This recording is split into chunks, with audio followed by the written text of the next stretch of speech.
What up, what up, what up, everybody? It's your boy Shogun in here to bring you another chapter review. This is Naruto chapter 668. The Crimson Springtime Begins. And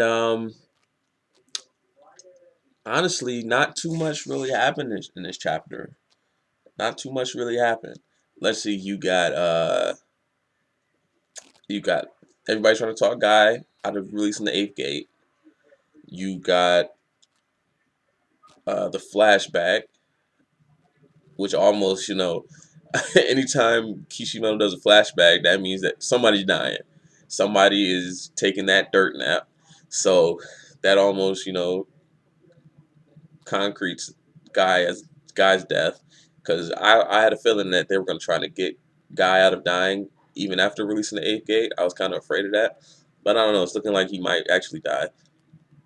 So you had the flashback, and then you had actually Guy releasing the eighth gate around towards the end of the chapter and doing, well, not actually doing the night elephant, but saying the words night elephant.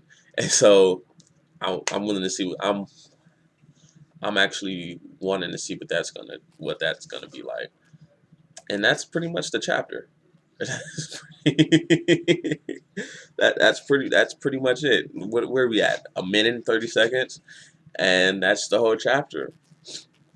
But no, let's think about some delve more deeply into some things. The flashback was actually, a lot of people didn't like it, but I actually liked it. It gave some insight in the guy, which was pretty nice. Guy was already a pretty okay character. He was. I actually like. I don't know if I said this in my last chapter review or not, but I actually liked Guy more than Kakashi. Not at first, but at this point in time, I like Guy more than I like Kakashi. And the flashback where we meet his dad, Dai, is it Dai? Maito Dai? I think, yeah, Maito Dai. I don't know. Maito Dai. And we can see how Guy has a lot of similarities to Lee, which breeds credence to my theory. Lee is a bastard child of Guy. He has to be. These niggas are too similar for him not to be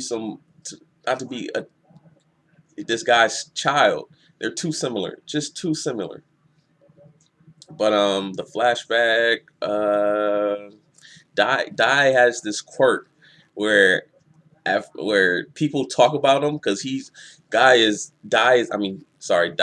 a he's a forever Guinea. So I don't know how old he is in the flashback. Probably in his 30s, and he's still a Guinea.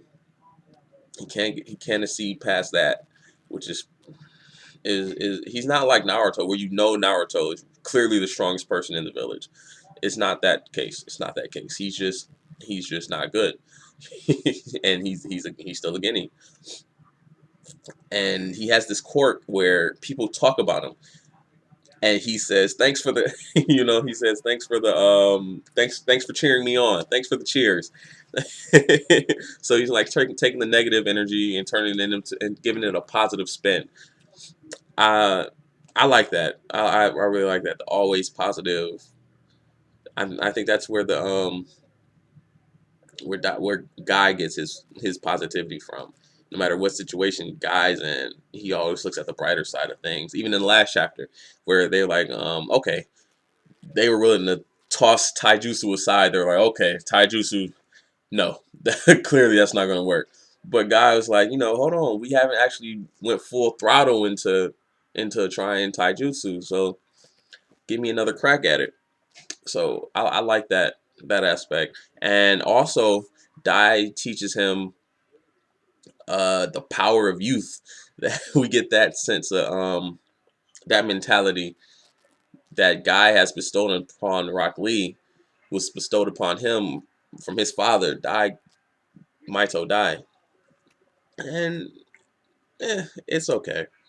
It's just a nice thing to see how certain things that we pass on to others is taught upon ourselves. It's just nice to see it in a manga, I guess.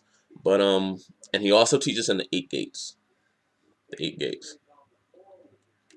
Uh, what else really happened? Oh, we get this thing where, excuse me, we get this thing where in the flashback, someone is talking about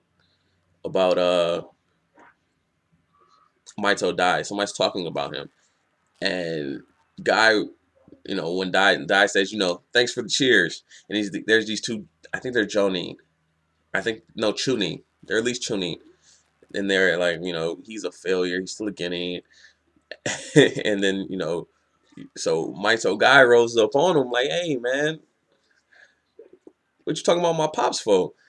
You gotta cut that out. And he tries to engage in combat with these two guys, and needless to say, they whoop his ass. I'm not even gonna lie.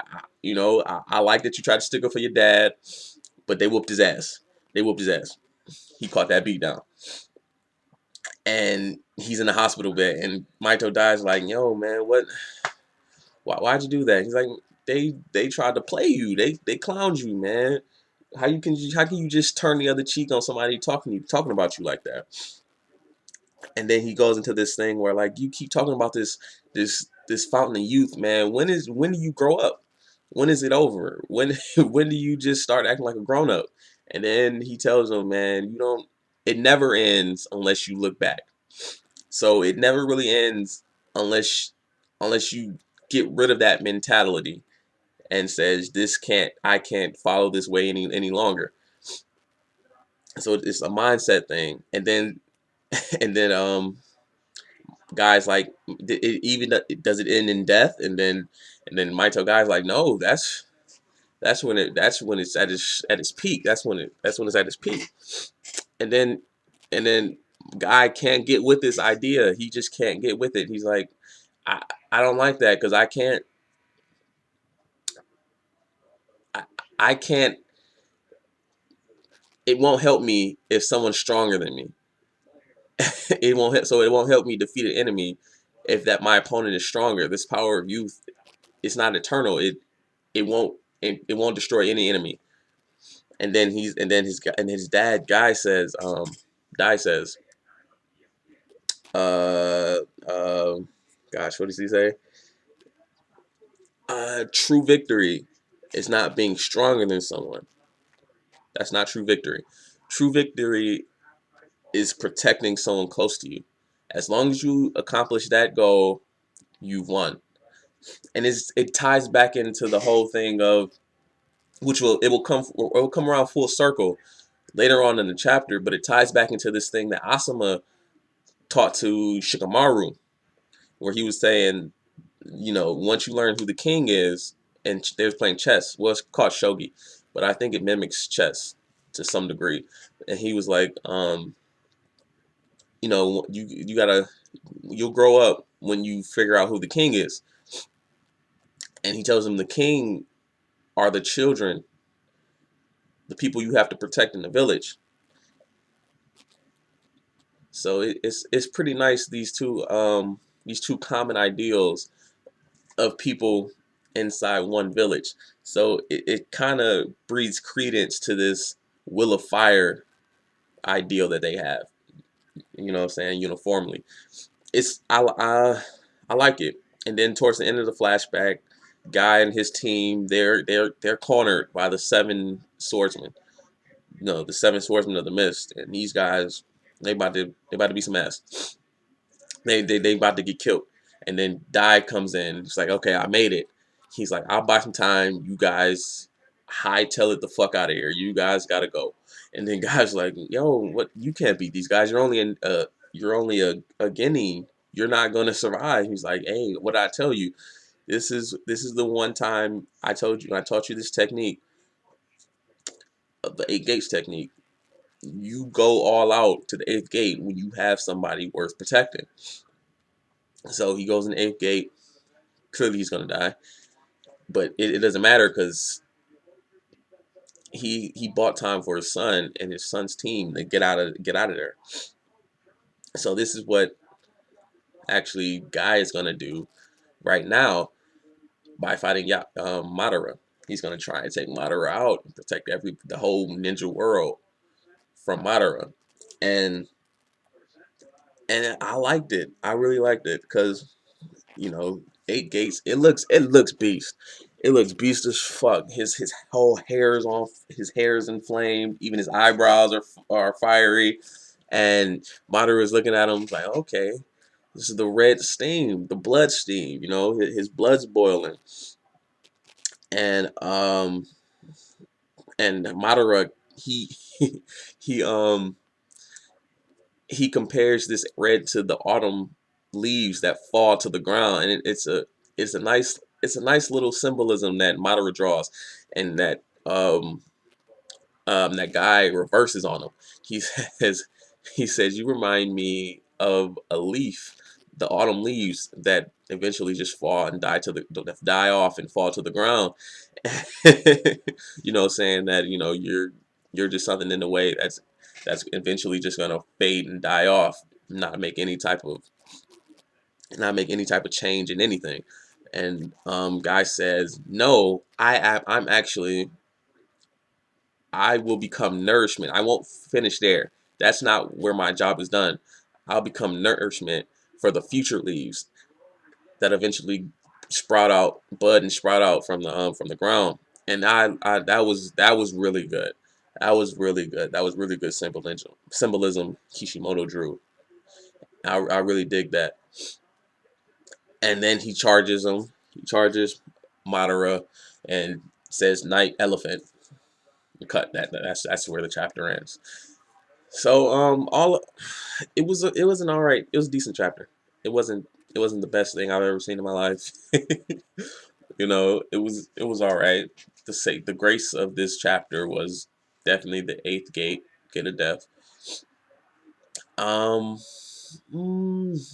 there's not too much else really I can say on this chapter.